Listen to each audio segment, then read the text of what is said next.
హల్లెలూయా. Good morning. తెల్లవారిందండి, మేల్కొన్నారా? ఈ పాటికే మీరు కాలకృత్యాలు తీర్చుకొని వ్యక్తిగతంగా ప్రార్థించుకొని మరొకసారి దేవుని వాక్యం వినడానికి సిద్ధంగా ఉన్నారని నమ్ముతున్నాను. మిగతా దేశాల్లో ఉంటే మధ్యాహ్నమో సాయంత్రమో మరి ఏదో సమయం ఎంతో ఆశతో మీరు ఎప్పుడు రోజు ఈ వాక్యాలు అనుదిన ధ్యానాలు వింటున్నామని, హెచ్చరిక కలవరి ప్రతిధ్వని కూడా వీక్షిస్తున్నామని, మేలు పొందుతున్నామని తెలియజేస్తున్నారు. అందుని బట్టి దేవుని స్తుతిస్తూ అదిగో ఈ కార్యక్రమాలు మీకోసం కొనసాగిస్తున్నాం. రెండవ చిన్న ప్రార్థన. పరిశుద్ధుడ నీకు వందనములయ్యా, మరొక రోజు నీ సన్నిధిలో కనిపెడుతున్నాము. మాకు అవసరమైన మాటలు అనుగ్రహించు. క్రీస్తునామమున నడుచున్నాము తండ్రి, ఆమేన్. ఎంతమంది మీరు ప్రార్థించుకుంటారండి? ఈ లెంట్ దినాల్లో ఉపవాస ప్రార్థనలు అంటున్నారు. ఎంతమంది నిజంగా ఉపవాసం ఉంటున్నారు? ఎంతమంది ప్రార్థన చేస్తున్నారు? మీరు ప్రార్థన చెయ్యాలి, ఉపవాసం ఉండాలి అని చెప్పలేదు కానీ ప్రభు, మీరు ప్రార్థన చేయనప్పుడు ఇలా చెయ్యండి, మీరు ఉపవాసం ఉన్నప్పుడు ఇలా ఉండండి. ఉపవాసం ఉండి ప్రార్థన చేసేవాడు చేయాల్సిన మరొక పని ఉందండి. ఆ ప్రార్థన వారిని ప్రేమ చూపించుటకు కారకులవుతాం. మీరు సహకరించినప్పుడు, మీరు పేదలను కనికరించినప్పుడు, ఇచ్చుట విషయంలో మీరు ఇచ్చినప్పుడు అన్నది. మరి ప్రార్థన అనేది ప్రతి ఒక్కరికి అవసరం అండి. ఇది ఎవరో కొందరు సేవకులు చేసే ప్రార్థన కాదు, ప్రార్థనా పరులు చేసే ప్రార్థన మాత్రమే కాదు. నీవు ప్రతి ఒక్కరూ ఏమొచ్చినా రాకపోయినా ప్రార్థన నేర్చుకోవాలి. అందుకే ప్రభు ప్రార్థన నేర్పించాడు కానీ ప్రసంగాలు చేయటమో పాటలు పాడటమో నేర్పించలేదు తన శిష్యులకి. అసలు యేసు ప్రభు ప్రార్థించాడా అని మీరు గమనిస్తే, ఆయన శరీరధారిగా ఉన్న దినాల్లో ఆయన ఏకాంతంగా వెళ్ళి గంటల తరబడి ప్రార్థించాడు. ఆయన రోదనతోనూ వేదనతోనూ ప్రార్థించేవాడు.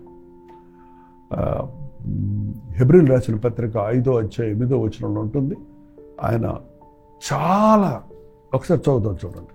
ఈ వచనం మీకు తెలిసే ఉంటుంది కానీ ఒక్కసారి మనం చూసుకుంటే బాగుంటుంది. మనం రిఫరెన్స్లు ఎక్కువగా నేను చెప్తే ఉదయకాలం మీరు కంగారులో ఉంటారేమోనని నేను ఈ మధ్య రిఫరెన్స్లు చెప్పడం తగ్గించాను. బట్ వాక్య సారం మీరు వింటున్నప్పుడు ఆ రిఫరెన్స్లు మీకు తెలిసి ఉంటుంది. శరీరధారి అయి ఉన్న దినములలో మహారోదనతోనూ కన్నీళ్లతోనూ తన్ను మరణం నుండి రక్షింపగల వానికి ప్రార్థనలు యాచనలు సమర్పించి భయభక్తులు కలిగి ఉన్నదని అంగీకరించబడను. 5:8 ఏంటంటే ఆయన ఎప్పుడు ప్రార్థించేవాడు. కానీ ఆయన సిలువకు వెళ్ళటానికి ముందు ఇంకా చివరిగా తండ్రితో చేసిన, దేవుని తండ్రితో మాట్లాడుకున్న పెద్ద ప్రార్థన ఉందండి. సాధారణంగా యేసుప్రభు బహిరంగంగా చేసిన ప్రార్థనలు చాలా క్లుప్తంగా ఉంటాయి. 5 రొట్టెలు 2 చేపలు పంచినప్పుడు, లాజర్ను బయటికి రప్పించినప్పుడు చాలా క్లుప్తమైన ప్రార్థనలు. కానీ ఇక్కడ ఒక 17వ అధ్యాయము, యోహాను సువార్త 17వ అధ్యాయం అంతా ప్రభు చేసిన ప్రార్థన, తన శిష్యుల కొరకు, తనకు అప్పగించిన వారి కొరకు చేసిన ప్రత్యేకమైన ప్రార్థన మనం చూస్తున్నాం. ఆయన ఎంత ప్రార్థనాపరుడు. ఏదో సాతాను మిమ్మల్ని కోరుకున్నాడు, మిమ్మల్ని జల్లించడానికి కోరుకున్నాడు. మీరు నన్ను వదిలేస్తారు, పేతురు నిన్ను సాతాను ప్రత్యేకంగా కోరుకున్నాడు, నువ్వు నన్ను ఎరగనని ముమ్మారు చెప్పే వరకు కోరుకోయేదు అంటే, కానీ నేను నీ కొరకు వేడుకున్నాను, నీ కోసం నేను ప్రార్థన చేశాను కాబట్టి నువ్వు రెస్టోర్ అవుతావు ముందే చెప్పాడు. చూడండి, ఆ ప్రార్థన ఎప్పుడు చేశాడు ఆయన పేతురు కోసం, శిష్యుల కోసం అని గమనిస్తే ఇక్కడ ఉందండి. యోహాను రాసిన సువార్త 17వ అధ్యాయం. యేసు ఈ మాటలు చెప్పి ఆకాశం వైపు కన్నులెత్తి ఇట్లా, నేను తండ్రి, నా గడియ వచ్చి ఉన్నది, నీ కుమారుడు నిన్ను మహిమపరచునట్లు నీ కుమారుని మహిమపరచము. నీవు నీ కుమారుడికి ఇచ్చిన వారందరికీ ఆయన నిత్య జీవం అనుగ్రహించినట్లు సర్వ శరీరుల మీదికి ఆయనకు అధికారం ఇచ్చితివి. అద్వితీయ సత్యదేవుడవైన నిన్నును నీవు పంపిన యేసుక్రీస్తును ఎరుగుటయే నిత్య జీవము. చేయుటకు నీవు నాకిచ్చిన పని నేను సంపూర్ణంగా నెరవేర్చి భూమి మీద నిన్ను మహిమపరిచితిని. తండ్రి, నువ్వు నీ దగ్గర నుంచి నన్ను పంపించావు. నేను వచ్చిన పనిని, నా చేయుటకు నా చేతికి వచ్చిన పనిని సంపూర్ణంగా చేశాను.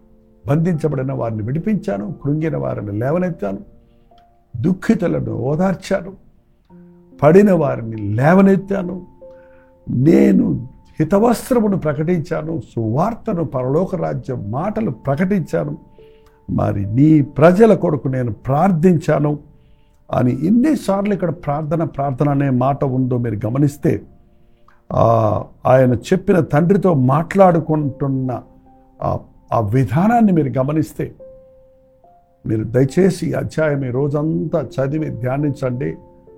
ప్రభు యొక్క గొప్ప ఆ ప్రార్థన జీవితాన్ని ఈరోజు మనకు అవసరమైన, మన ఇంటి వారి కొరకు, మన దేశంలో, మన ప్రపంచంలో, మన లోకంలో నశించిపోతున్న వారి కొరకు, మన ఒక సేవకుడిగా సంఘం కొరకు, ఒక తండ్రిగా కుటుంబం కొరకు ఏ ఒక్కడూ నశించకూడదని మనం ఎలా దేవునికి మొరపెట్టాలన్నది మనం నేర్చుకుంటాం. ఏంటండి, నేను 9వ వచనం 9వ వచనం చదువుతున్నా చూడండి. నేను వారి కొరకు ప్రార్థించుచున్నాను, లోకం కొరకు ప్రార్థన చేయట్లేదు, కానీ నీవు నాకు అనుగ్రహించిన ఉన్నవారు నీ వారైనందున వారి కొరకే ప్రార్థిస్తున్నాను. లోకంలో ఉన్న వాళ్ళందరినీ కొరకు చేసే ప్రార్థన అది వేరండి.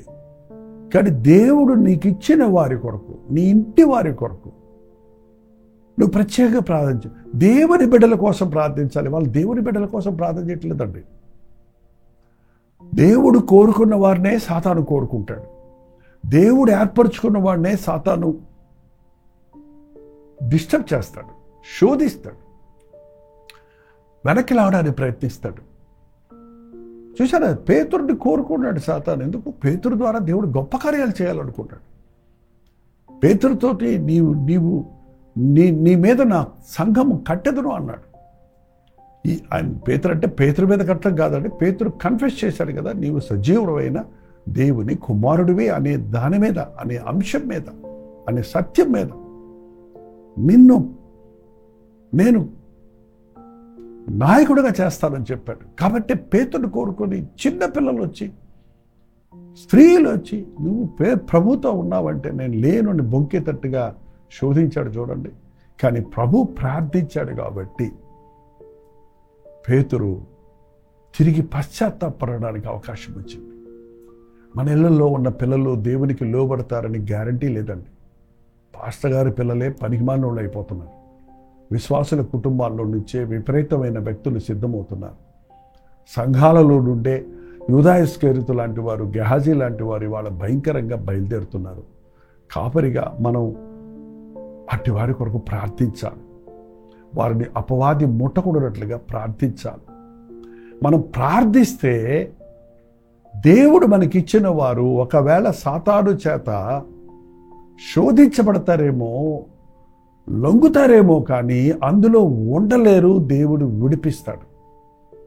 ఒక దైవజనుడు అన్నట్టు, ఒకసారి రక్షించబడ్డవాడు, ఒకసారి క్రీస్తు ప్రేమను ఎరిగినవాడు శోధనలో పడతాడేమో కానీ అక్కడ ఉండలేడు. పాపాన్ని రుచి చూస్తాడేమో కానీ అందులో ఆనందించలేడు.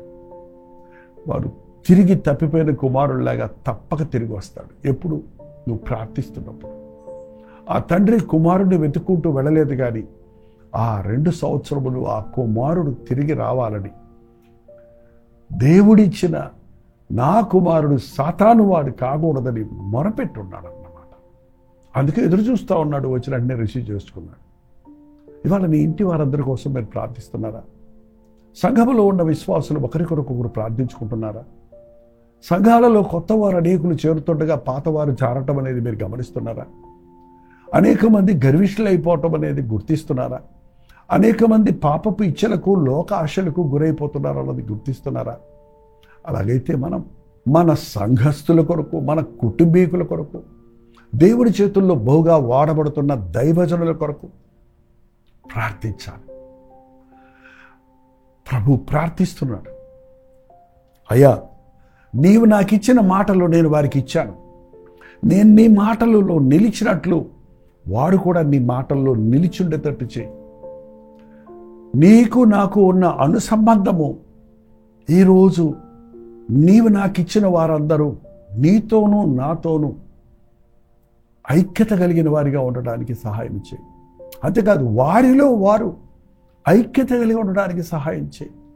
చక్కటి పాయింట్లు ఉన్నాయండి, మనకి టైం లేదు కానీ దేవుని బిడ్డలైన వాళ్ళందరూ ఐక్యత కలిగి ఉంటేనండి అపవాది ఎప్పుడో ఓడిపోతాడండి. సేవకులైన వారందరూ ఏకత్రాటి మీద ఏక హృదయంతో ఏక భారంతో ప్రార్థిస్తే, ప్రేమ సమాధానాలు కలిగి జీవిస్తే పరిశుద్ధాత్మని కార్యాలు ప్రపంచమంతటా ముమ్మరంగా జరుగుతాయండి. సాతాను మొదటిగా చేసేది విభజన, రెండవదిగా చేసేది నాశనం. దేవుని బిడ్డలైన వారు కలిసి ప్రార్థించినప్పుడు కంచె ఉంటుంది వారి చుట్టూ. అపవాది దూరలేడు, జొరబడలేడు. ప్రభు ప్రార్థించాడు, నీవు నాకు ఇచ్చిన వారిని కొరకు నేను ప్రార్థిస్తున్నాను అని ముందే చెప్పాడు. ఒక్కడు తప్ప అన్న విషయం కూడా ఉందండి అక్కడ. అలాగే ఆ 11 మంది శిష్యులు కూడా ప్రభువును ఆ గెత్సెమనే తోటలో పట్టుకున్నప్పుడు అందరూ చెదిరిపోయారు, పారిపోయారు అన్నది బైబిల్లో. కానీ వాళ్ళందరూ తిరిగి పశ్చాత్తాపడ్డారు. వారందరూ బలహీనులు, పిరికివారు, చేతగాని వారని నిరూపించుకున్నారు. కానీ ప్రభువుతో 3.5 సంవత్సరాలు ఇంచుమించు వారు ఉన్నప్పుడు నేర్చుకున్న సత్యాలు, పాఠాలు, విశ్వాసం, ప్రార్థన పోలేదు. ఆ 11 మంది శిష్యులు, మరొక శిష్యుడు ఎన్నుకొనబడ్డాడు. ఆ 12 మంది శిష్యులు కూడా ఆ మొదటి శతాబ్దంలోనే ఒకసారి ప్రపంచంలో ఉన్న అన్ని దేశాల వారికి సువార్తను అందించేశాడు. ఆ రోజు జనాభా చాలా తక్కువ. ఇప్పుడు జనాభా ఎంత ఉందో చూడండి. దేశాలు ఎలా పెరుగుతున్నావో, ప్రపంచం ఎలా దగ్గరవుతుందో. ఇంకా సునాయాసనంగా దేవుని వాక్యము అనేకులకు అందించుటకు ఈ సోషల్ మీడియా, అనేక రకాలైనటువంటి మీడియాస్ మనకు దొరికాయి. అయినా ఎందుకు ప్రపంచవ్యాప్తముగా యేసు ప్రభువును మహిమపరచలేకపోతున్నాం? గొప్ప దేవుడని చెప్పుకునే దేవుని శక్తిని లోకానికి చూపించలేకపోతున్నాం. మనకి ప్రార్థన లేదు, విశ్వాసం లేదు, త్యాగం లేదు, సమర్పణ లేదు. మనం వాక్యాన్ని పట్టుకోవటం లేదు, సిద్ధాంతాలు పట్టుకుంటున్నాం, ఆచారాలు పట్టుకుంటున్నాం, మనుషుల మీద ఆధారపడుతున్నాం. దేవుని సన్నిధిలో మొరపెట్టడం లేదు. మన బలహీనతలందు మనకు సహాయం చేసే పరిశుద్ధాత్మ శక్తి కొరకు వేడుకొనటం లేదు. ప్రభు చెప్పాడు, నువ్వు నాకు అప్పగించిన పని నేను చేశానయ్యా, నా శిష్యులు నేను సిద్ధపరిచానయ్యా, నేను చేస్తున్నాను. కానీ నా శిష్యులు నేను చేసిన దానికంటే ఎక్కువ చేయబోతున్నారు. నా యందు విశ్వాసం ఉంచున్నవాడు నాకంటే గొప్ప కార్యాలు చేస్తాడని ప్రభు చెప్పాడు కదా. ఆ విధంగానే ఆ అపోస్తలులు ఒకప్పుడు తప్పిపోయిన వారు, జారిపోయిన వారు, పిరికివారు, పారిపోయిన వారు ప్రభు యొక్క విజ్ఞాపన వలన, ప్రార్థన వలన ఆయన సువార్తను ఈ నాటి వరకు కొనసాగించడానికి కారకులయ్యారు. హల్లెలూయా. మనం కూడా మన జనరేషన్తో కాకుండా మన పిల్లల కొరకు, పిల్లల కొరకు, మన కుటుంబాల కొరకు, మన సంఘాల కొరకు, దైవజనుల కొరకు, ముఖ్యంగా ఈ దినముల్లో అపవాది ఎవడిని మింగుదరా అని గర్జించే చెంపు వలె తిరుగుతుండగా వాడి కార్యాలు లయపరచబడినట్లుగా మనం మోకాళ్ళ మీద నిలబడదాం, విశ్వాసంతో ప్రార్థిద్దాం. ప్రార్థన. పరిశుద్ధుడ, ప్రేమగల తండ్రి, ఉపవాస ప్రార్థన అంటూ చౌకబారు విషయాల కొరకు అడుక్కునేవారిగా మేముండక, విశాలమైన హృదయముతో పరిశుద్ధాత్మని నడుపుదలతో ఉచ్చరింపశక్యము కానీ మూలుగులతో చేయు ప్రార్థన చేయుటకు నీ ఆత్మను మా మీద కుమ్మరించుము. ప్రపంచవ్యాప్తముగా యేసే రక్షకుడన్న నినాదము మారుమరుగునట్లుగా ఏ ఒక్కడూ రక్షించడం ఇష్టం లేక అందరూ అంతటా మారు మనసు పొందవల్లని నువ్వు ఆజ్ఞాపించున్నావు గనుక, సర్వలోకమునికి వెళ్ళి సర్వ సృష్టికి సువార్తను ప్రకటించావన్నావు గనుక, వారు వినినను వినకపోయినను ప్రవక్త ఒకడు ఉన్నాడని తెలుసుకున్నట్లు నేను చెప్పమన్న మాటలు చెప్పమన్నావు గనుక, ఈ అంచె దినములలో నీ సువార్త ప్రకటన ఆటంకములు తొలగించి కొనసాగించుటకు సహాయం చేయమని, అనేక మంది నిత్య నరకానికి పోయే ఆత్మలను నీ రాజ్య వారసులుగా చేసుకున్నటకు కృప చూపించమని క్రీస్తు నామములో అడుగుచున్నాము తండ్రి, ఆమేన్. మన తండ్రి అయిన దేవుని యొక్క ప్రేమయు, కుమారుడైన క్రీస్తు యొక్క కృపయు, ఆదరణకర్త అయిన పరిశుద్ధాత్మ యొక్క సహవాసమును కూడి వచ్చిన మనందరికీ ఇప్పుడు సదాకాలం తోడేడుగాక, ఆమేన్. దేవుని స్తోత్రం. మీ ప్రార్థన స్తోత్ర భారాలు 954004 నెంబర్కి, ఇతర దేశాల్లో ఉంటే 91001000 నెంబర్కి టెక్స్ట్ లైక్ వాయిస్ మెసేజ్ ద్వారా వాట్సాప్ చేయండి. మీ నిమిత్తమై ప్రార్థిస్తున్నాం. ఈరోజు శుక్రవారం కదండి, మనం ప్రార్థన, ఉపవాస ప్రార్థన కల్వరి చర్చలు జరుగుతుంది. మీకు లింక్ ఇస్తాం, మీరు కూడా ప్రార్థించండి. ఖచ్చితంగా ఈ రోజు నుండి మీరు పేర్లు రాసుకొని మీ ఇంటి వారి కొరకు, మీ రక్త సంబంధాల కొరకు, మీ సంఘస్థుల కొరకు, దైవజనుల కొరకు, దేవుని నామ నిమిత్తమై పోరాడుతున్న, శ్రమల పాలవుతున్న వారిని దేవుడు తట్టుకున్న దేవుడు బలపరచినట్లుగా, వారికి కాపుదలు ఇచ్చినట్లుగా మన ప్రార్థనలో గుర్తుపెట్టుకుందాం. ఉచితమైతే మధ్యాహ్నం 3 గంటల హెచ్చరిక అండ్ 9 గంటల కలువరి ప్రతిధ్వని కలువరి చర్చలోంచి మీకు లింక్ ఇస్తాం. మాతో పాటు కలిసి ప్రార్థించండి. అంతవరకు దేవుని మహాకృప మీకు తోడైనది గాక.